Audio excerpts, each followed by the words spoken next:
The 10 News Weather Authority, always watching and tracking for you from the JES Weather Center.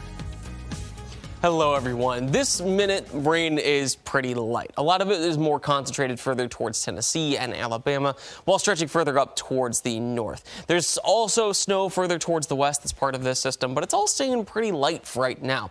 So we don't have to deal with a lot of it as the day goes along. Temperatures are able to stay pretty nicely in the 60s in the afternoon, since we have a lot of cloud cover to hold on to heat, and then we even stay in the 50s as we get past midnight.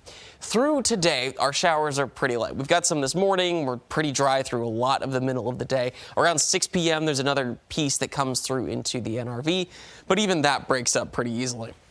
As we get towards midnight, there's not a whole lot of rain left over, but going into Saturday morning, that redevelops. That's going to be a pattern that we see a lot over the weekend and into next week. Is a little bit of a break, more consistent rain. It kind of eases off for a few hours, and then we get another round coming through. So it's not like it's gray and rainy the entire time, but it's not exactly going to be a lot of comfortable weather. As we get towards 11 a.m. on Saturday, some of that rain breaks up again. We stay dry for a while. After 7, there's another round that comes through. After all of this is said and done, from Friday all the way through Tuesday, the highest rain totals look like they're going to stay pretty well down towards our south, generally stretching from parts of Alabama up into South Carolina. For us, a lot of the rain totals are somewhere between 1 and 2 inches. We had days in January that brought us more rainfall than that, and that was the case through December as well. I don't think that we've got much of a flooding risk because this is spread out over such a long period of time. As far as Saturday is concerned, even the level 1 risk stays out towards our west, and the level 2 risk, which stretches from Texas to Tennessee, doesn't include us. So that's some good news for us. Lower flood risk on Sunday, and on Monday it's further off towards our east. Even on Tuesday, it doesn't look like there's much that's going to end up causing flooding through most of the country. Now, temperatures are warm today, and because we're still on the east side of the cold front this weekend, we'll still be up into the 60s. Slightly cooler on Sunday, but still pretty well above average. Monday is when we're going to notice more of a cool down.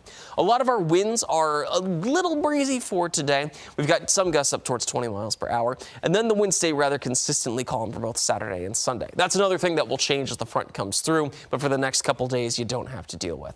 Through a lot of the end of last year, we stayed below average for rain, but both December and January brought more than 4 inches. So the fact that we haven't had much rain through February isn't really a problem, since we were dealing with a little too much rain. At this point, everything's kind of just settling out, and the fact that we have been dry helps to reduce that flood risk.